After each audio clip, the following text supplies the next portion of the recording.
Hello everyone, welcome to MBA Prep.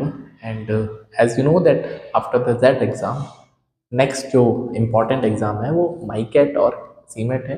And most of the students target this examination because ये जो exam है इसमें बहुत अच्छे कॉलेजेस हैं और जो इसका लेवल ऑफ डिफ़िकल्टी है बाकी एग्ज़ाम से थोड़ा सा नीचे रहता है. तो those students who find fit for the CMAT उनके लिए ये वीडियो है. एंड बहुत सारे क्वेश्चंस हम लोग यहाँ पे क्वांटिफाई कर रहे हैं सो दैट वो जो 20 क्वेश्चंस हैं उस पर आप अपनी पकड़ बना पाएँ और आप उसमें अच्छा स्कोर कर पाएँ. एंड आने वाले टाइम में जीके के लेक्चर्स भी मैं अपलोड करूँगा for the CMAT examination. And if you want the PDF तो ये मेरा जो टेलीग्राम ग्रुप है एमबीए प्रेप वहाँ पे आपको मिल जाएगा. And these classes are basically for CAT CET and MBA examination because I am going to take the quantitative aptitude for the upcoming exams CAT 2025 या फिर जो different MBA exams. So moving to the first question of the video, that is, if the curved surface area of the cylinder is 126 pi centimeter square, 126 pi centimeter square, and height आपको given है 14 centimeters, so we have to calculate the volume, right? So if I want to draw the 3D figure of the cylinder, so that would be something like that. It is a cylinder, and it is given the radius is not known to us, but height is not known to us, that is 14 centimeter, and we have to find the volume.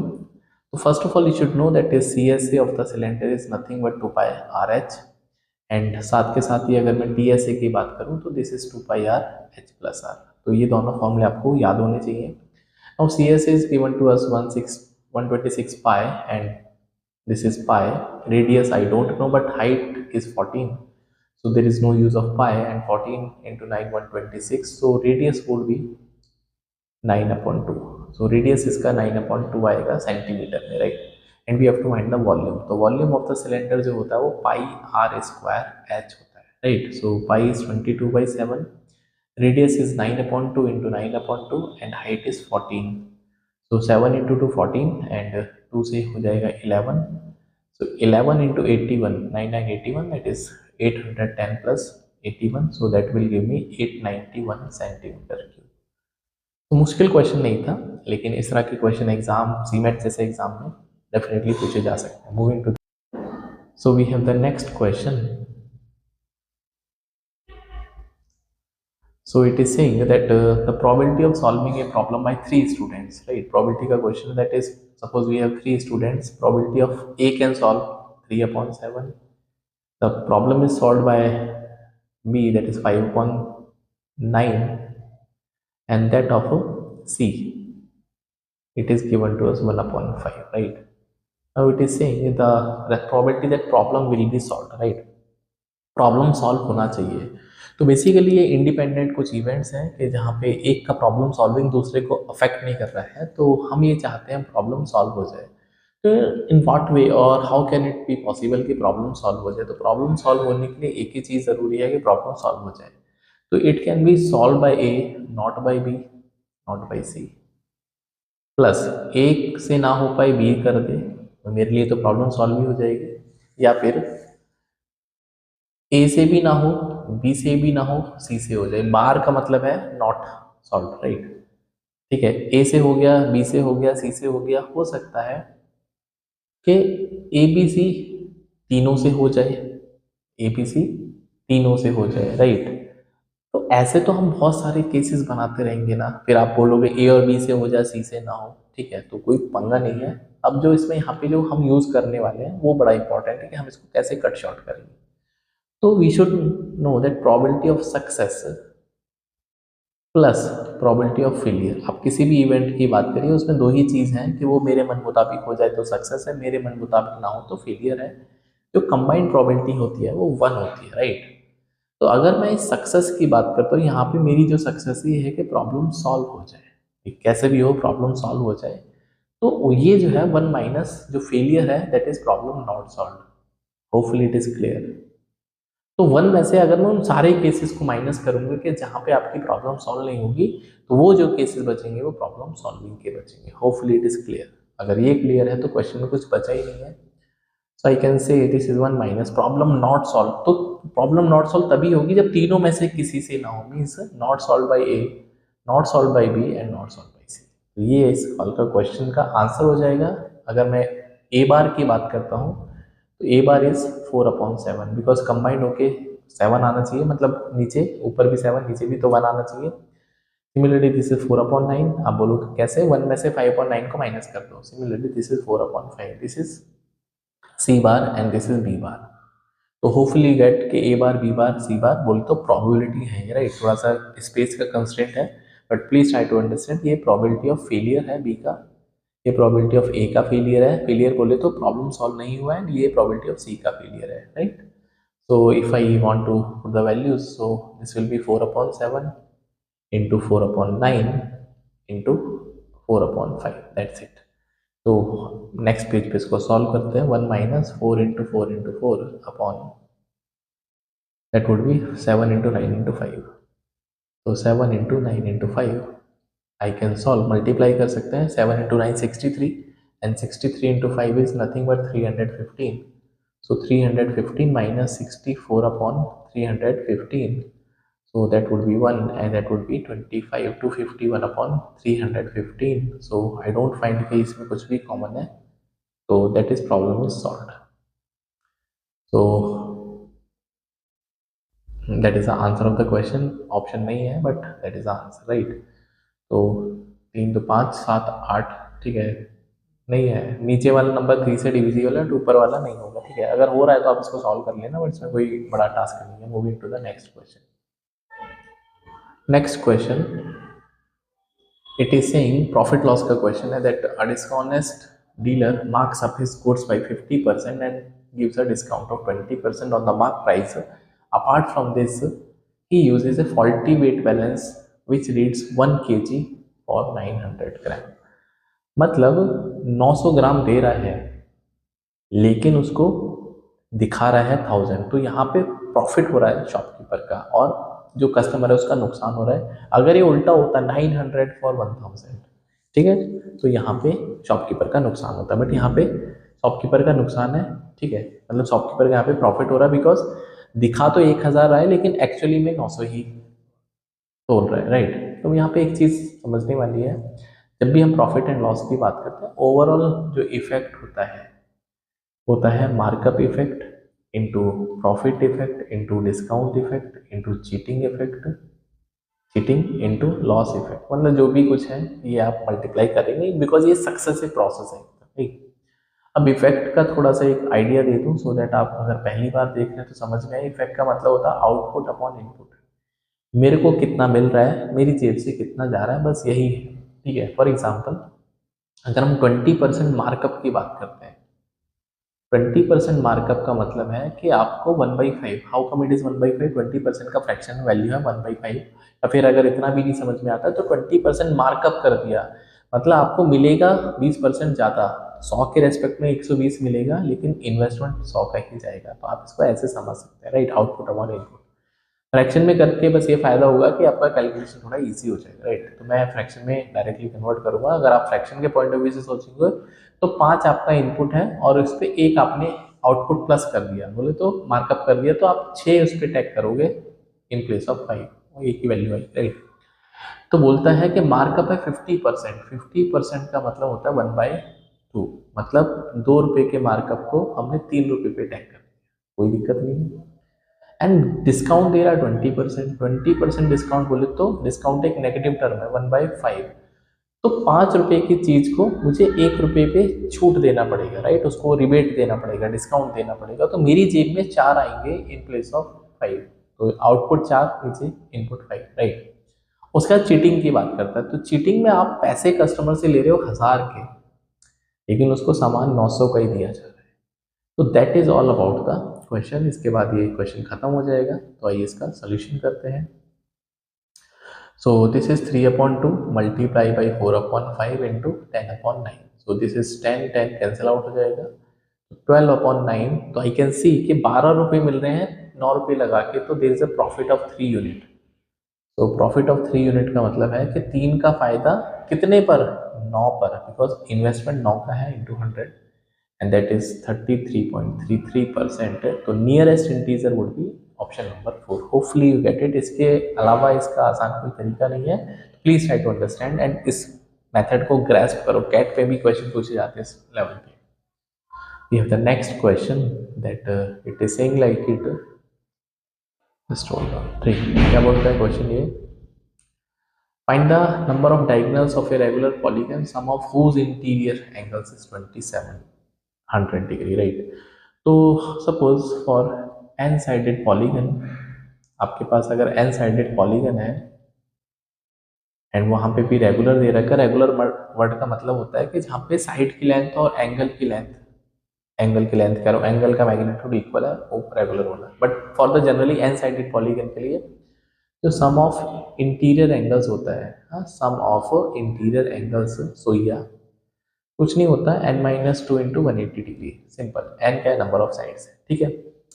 तो sum is given to us 2700 degrees, number of side I don't know, but 180 से divide कर सकते हैं इसको, so that will give me n minus 2 equals to 270 upon 18, तो 18 into 15 होता है 270। आप सॉल्व कर लीजिए तो n की वैल्यू 17 आ जाएगी, मतलब जो पॉलीगन है उसमें 17 साइड्स हैं। कितनी साइड्स हैं, 17, राइट। और मैंने पिछले 1-2 वीडियो में भी बताया था नंबर ऑफ डायगोनल कैसे निकालते हैं। तो अगर आपको किसी भी पॉलीगन में डायगोनल्स निकालने हैं तो डायरेक्ट फॉर्मूला होता है n में n-3/2। हाँ, तो कैसे आता है कि n पॉइंट्स हैं, दो को ज्वाइन कर दो, लेकिन वो साइड नहीं होनी चाहिए, NC2 माइनस n, ठीक है। तो लॉजिक जानो या फॉर्मूला जानो, आंसर आना चाहिए, दैट्स इट। तो number of side we have 17 and 17 minus 3 upon 2, तो 17 into 14 divide by 2, so that is giving me 119. Option number second is correct answer. Hopefully it is clear. Moving to the next question. ये simplification का question है, यहाँ भी बच्चे गड़बड़ कर सकते हैं, तो प्लीज़ इसको अच्छे से सिंप्लीफाई करते हैं। तो सबसे पहले ब्रैकेट देख लेते हैं, ये ब्रैकेट है, ठीक है। तो हम शुरू से सॉल्व करते हैं। तो दिस इज 3 माइनस माइनस 6, ये जो ब्रैकेट है इसको हम एक साथ सॉल्व कर सकते हैं। That will give me 9 3 12 and 14 minus 14 divide by, अब इस वाले ब्रैकेट को सॉल्व कर लेते हैं। 1 plus minus minus plus that would B 2, so that would be 3, I can solve this also, कोई पंगा नहीं होगा यहाँ पे। 6 3 प्लस 6, ठीक है। तो ये है 14 और ये है डिवाइड बाई 3, राइट। ये है 3 प्लस 6 इंटू 14 अपॉन 3, ब्रैकेट का मतलब मल्टीप्लाई होता है, तो 3 2 जा 6, कुछ एरर तो नहीं है आई थिंक। ओहो, हमने 7 तो मिस कर दिया यार, यहाँ पे 7 नहीं था, ओहो, जस्ट होल्ड ऑन, 7 हमने मिस कर दिया कैलकुलेशन में, कोई प्रॉब्लम नहीं, ठीक है। दोबारा से करते हैं। तो 3 minus of minus 6 because minus 2 minus 9 minus 3 divide by 7 into that is 1, और ये मल्टीप्लाई होकर 2 हो जाएगा, ठीक है। तो दैट वुड बी 6 3 प्लस 6 और ये 14 हो जाएगा divide by 7 into 3, that's it. तो 3 plus 6 into 14 divide by 7 into 3, so that will give me 7 2 जा 14 and 3 2 जा 6, तो 7 आई थिंक इसका राइट आंसर है, ऑप्शन नंबर 3 इसका करेक्ट आंसर है। देख लेना अगर कोई कैलकुलेशन एरर है तो प्लीज़ देख लेना, बट मेरे हिसाब से करेक्ट किया हमने, ठीक है। ओहो ओहो, जस्ट सॉरी, यहाँ पे -14 आएगा ना, सो -14 का मतलब है, ओहो पंगा हो जाएगा ना, यहाँ तो ऐसी गलती हो जाती है, तो इसको अवॉइड करना है, ठीक है। तो दैट इज 3 और ये होगा -6 इंटू 14 डिवाइड बाई 7 इंटू 3, सो यहाँ से जो वैल्यू मिलेगी दैट इज 3 - 4 -1। तो गलती होने से अच्छा है कि आप उसका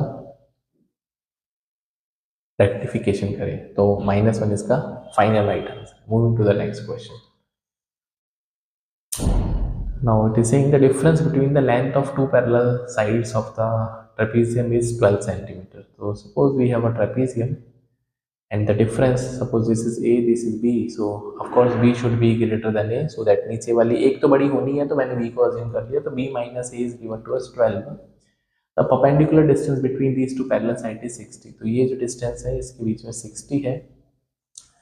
If the area of the trapezium is 1380, right, area भी आपको गिवन है, दैट इज 1380, तो length of each side parallel, ठीक है। बहुत आसान क्वेश्चन है, मुश्किल तो नहीं है, ठीक है।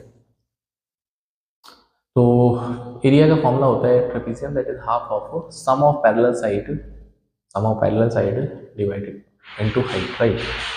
तो एक चीज़ अगर नोटिस भी करोगे कि जो 1380 है, हाफ ऑफ भाई हाइट आपको दे रखी है 60 और a प्लस बी, राइट। तो यहाँ से 30 हो जाएगा, यहाँ से 3 हो जाएगा, तो a प्लस बी जो है वो 138/3 दैट इज 46 आएगा। तो सम वुड बी 46। तो चेक कर लेते हैं कहाँ कहाँ पे 46 आने के चांस है, क्वेश्चन खत्म ही हो गया। तो यहाँ पे आपको 42 सम मिल रहा है, यहाँ पे 50 मिल रहा है, एक ही ऑप्शन है, खत्म भाई। इनका डिफरेंस भी 12 आ रहा है, ऑप्शन नंबर 3। बाकी आपकी मर्जी है, सॉल्व करना चाहे a plus b a minus b solve कर लीजिए, बट थोड़ा सा ऑप्शंस पे नजर रखना।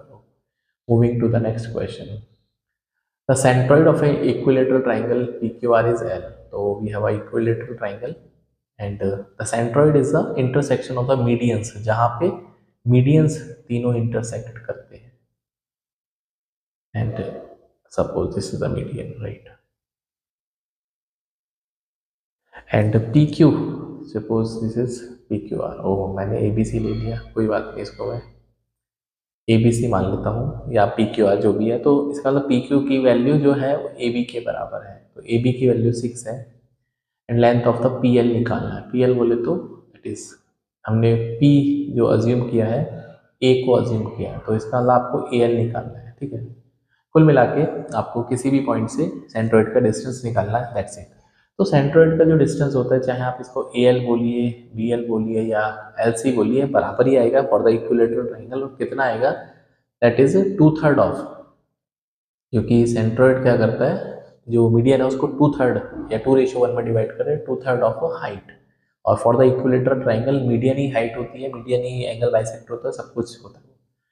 सो 2/3 ऑफ हाइट, और हाइट जो होती है for the equilateral triangle that is a√3/2 where a is the side of the triangle, that's it, ठीक है। तो क्वेश्चन खत्म हो जाएगा। 2/3 of a is given to a 6, length है 6, ठीक है, आप कोई भी लेंथ ले लीजिए, 6 √3/2, तो 2 3 जा 6, 3 से 3 हो जाएगा, that is 2√3, that's it. Simple था, बट क्वेश्चन थोड़ा सा मैंने ABC के चक्कर में पंगा हो गया, क्योंकि जनरली ABC की आदत है, बट कोई बात नहीं, आंसर आना चाहिए, आंसर 2√3 आएगा। Moving to the next question, the ratio of the number of 25 paise coins, 50 paise coin and 2 rupees and 5 rupees 543, ठीक है। तो 2 रुपये के कॉइन है, 25 पैसे के हैं, 50 पैसे के हैं, 2 रुपीज़ के हैं और 5 रुपीज़ के हैं। इनका जो रेशियो दे रखा है आपको 5 4 3 1। The total amount of the coin is 2 rupees 285, ठीक है। तो अमाउंट कैसे बनेगा, राइट, अमाउंट बनता है that is number of coins into उनका डिनोमिनेशन। तो सपोज 25 पैसे के आपके पास 5 कॉइन है, तो रुपए बनेंगे 1.25, 1 रुपये 25 पैसे बनेंगे, राइट। तो काम करते हैं, उसको रुपये बनाने के लिए 5 × 1/4 मान लेते हैं, प्लस इनको x भी मान लेते हैं, एज दीज आर रेशो, तो x भी मान लेते हैं, प्लस 50 पैसे में आधा रुपये होते हैं 1/2, तो 4x इंटू 1/2 प्लस भाई 2 रुपये तो 2 ही रुपये चलेंगे, एंड 5 तो 5 में ही रहेगा, कोई पंगा नहीं है, यहाँ पे 285 आ जाएगा। So that will give me 5x/4 plus 2x plus 6x plus 5x. That would be 285. So भाई 6 5 11 तो 13 ना, 13x plus 5x/4, तो 13 चौके 52 एंड 52 plus 5 57, तो 57x/4 equals to 285, तो that would be 5, तो x की वैल्यू 20 हो जाएगी, x is coming out to be 20। Find the difference between the 25 पैसे एंड 5 रुपए के कॉइन में, ठीक है। तो डिफरेंस निकालने के लिए आपको इंडिविजुअल की जरूरत नहीं है, आप यहाँ पे डिफरेंस चेक कर लीजिए, दैट इज 5x और 1x का डिफरेंस है 4x, और x की वैल्यू आपके पास आ ही चुकी है 20, तो 80 would be the answer, option number first correct है। Moving to the next question, so we have another question, A and B can complete a work in 48 days, so combinedly they can do the job in 48 days and A is 4 times as efficient, right। तो A और B का जो efficiency दे रखा है that is 4 times, तो अगर मैं इसकी efficiency को K assume करता हूँ, ये 4K हो जाएगा। efficiency का मतलब होता है पर डे या पर यूनिट टाइम में कितना वर्क होगा, तो 48 डेज लग रहे हैं, और ये एक दिन में 4K वर्क करता है, ये K करेगा, तो जो वर्क हो जाएगा total that is 48 days into per day में कितना वर्क होगा 4k प्लस मिलके करेंगे 5k, तो 5k into 48 that is 240k. Hopefully it is clear. In how many days B alone can do the job. खत्म हो गया. तो टाइम टेकन बाय बी. तो टोटल वर्क है आपके पास 240k. बेसिकली स्पीड है ये. हाँ, स्पीड क्या होता है? Distance upon time. यहाँ पे टाइम निकालना तो distance upon speed. Efficiency is correlated to speed, that's it. तो स्पीड कितनी है बी की? के. भाई स्पीड का मतलब हर दिन कितना काम कर रहा है. स्पीड होता है किलोमीटर पर आवर. पर घंटे में कितना चल रहा है. सेम पर डे कितना कर रहा है, के वर्क कर रहा है. 240 दिन में काम को खत्म करेगा. ऑप्शन नंबर 3 इसका right answer. We moving to the next question, right? For what value of m will the system of equations have no solutions, right? आपको पता होना चाहिए. सपोज आपके पास दो लीनियर इक्वेशन है, a1x plus b1y plus c1 equals to 0 and a2x plus b2y plus c2 equals to 0. So there are conditions. अगर हम a1 upon a2 का रेशो चेक करते हैं b1 अपॉन b2, तो अगर ये इक्वल नहीं है तो ये यूनिक सॉल्यूशन की बात करता है. मतलब लाइंस जो है वो एक जगह पे आके इंटरसेक्ट करेगी. अगर ये इक्वल है a1 upon a2 equals to b1 upon b2 but not equals to c1 upon c2, तो यहाँ पे जो आपको मिलेगा दैट इज नो सॉल्यूशन मिलेगा. क्या मिलेगा यहाँ पे? No solution, right. एंड यहाँ पे एक और जो थर्ड है, अगर a1 upon a2 equals to b1 upon b2 equals to c1 upon c2, तो ये आपके पास इनफाइनाइट सॉल्यूशन वाली बात है. ठीक है, इनफाइनाइट सॉल्यूशन. तो ये प्लीज़ आप इनको याद रखेंगे. ये कंडीशन है. ये बोलता है हमसे that for what value of m have no solution. तो यहाँ पे a आपके पास 18 है एंड यहाँ पे x का coefficient that is 7 equals to, no solution में ये वाली वैल्यू लगानी है. b1 आपके पास है -72 एंड ये है आपके पास -m.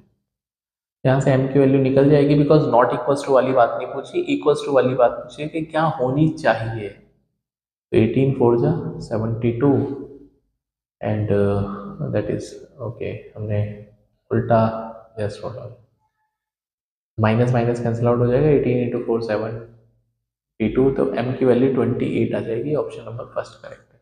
बहुत मुश्किल नहीं था, इजी क्वेश्चन था. बट ये जो तीन बातें मैंने बताई हैं प्लीज़ आप इनको अपनी कॉपी में नोट कर लीजिए. We have the next question and it goes like it. 6 years before, तो जब भी एज वाले क्वेश्चन है अपना यहाँ पे अपना टाइमलाइन बना लो. सपोज वी आर इन 2025, तो 6 साल पहले दैट वुड बी 2019.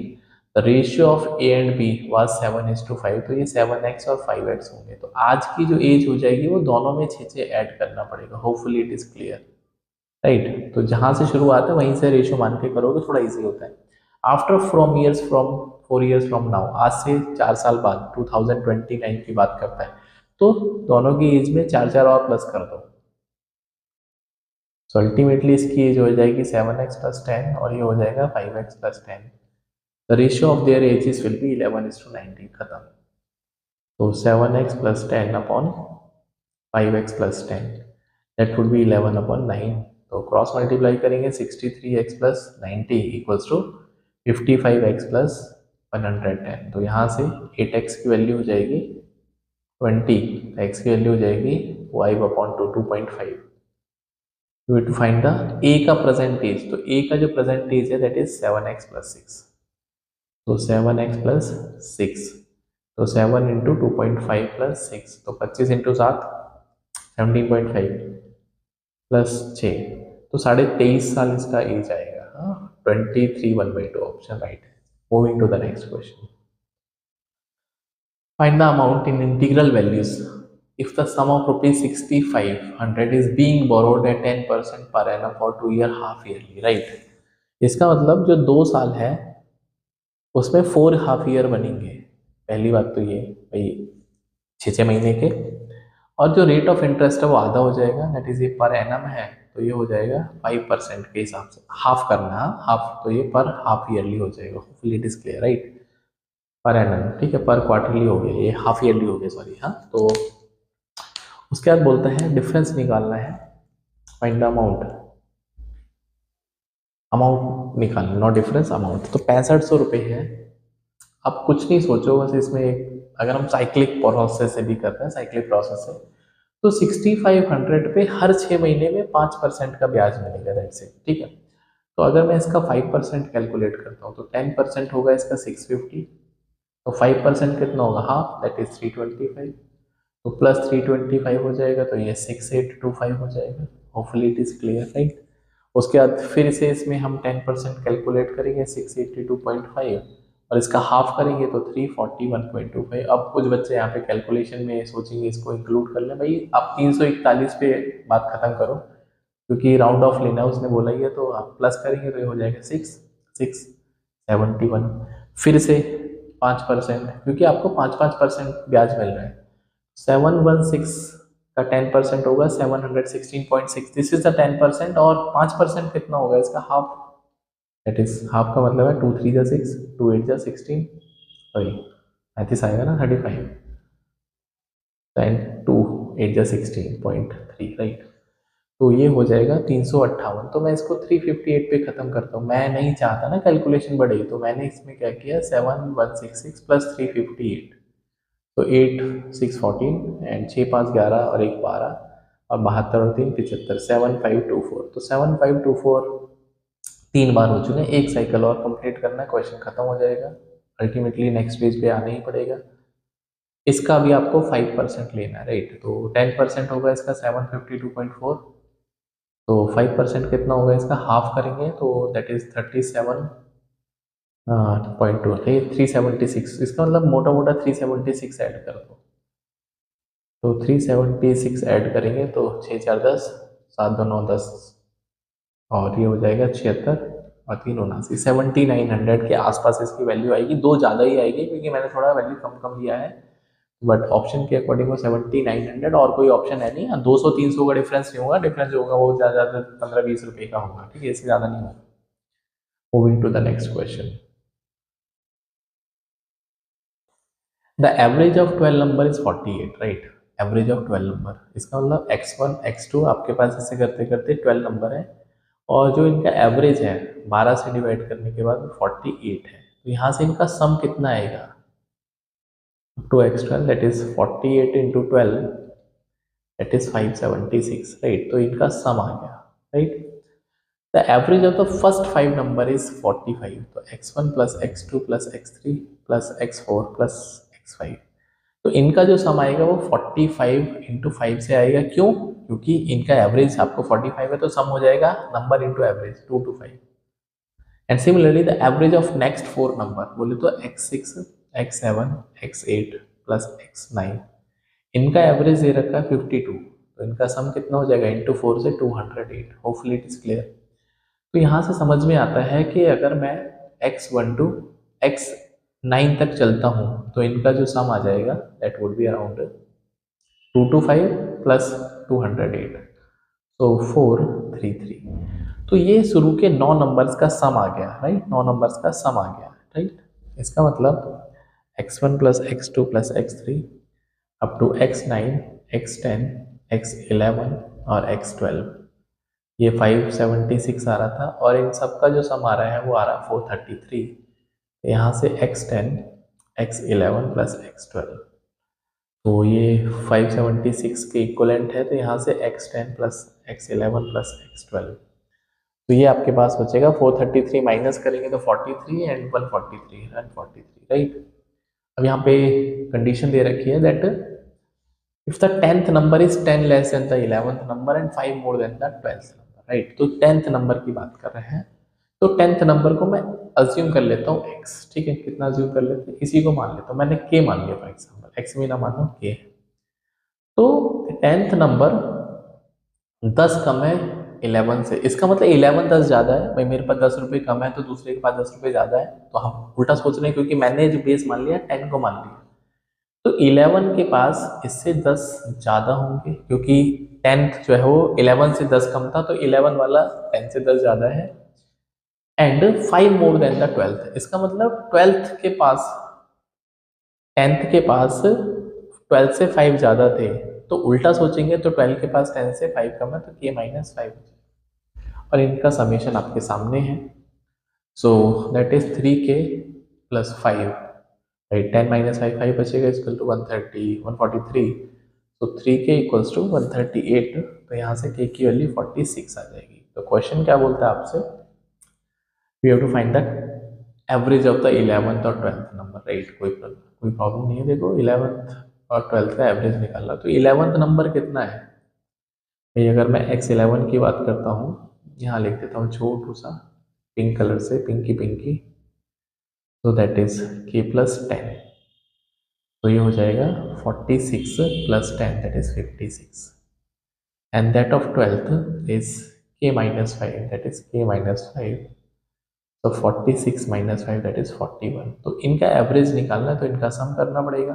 तो 56 + 41 इज 97 डिवाइड बाई 2, तो ये हो जाएगा 48.5। तो that is the average of 11 and 12। Hopefully it is clear. ठीक है, थोड़ा स्पेस कंस्ट्रेंट है, बट प्लीज आप इसको समझ गए होंगे, ऐसा मैं उम्मीद कर रहा हूँ।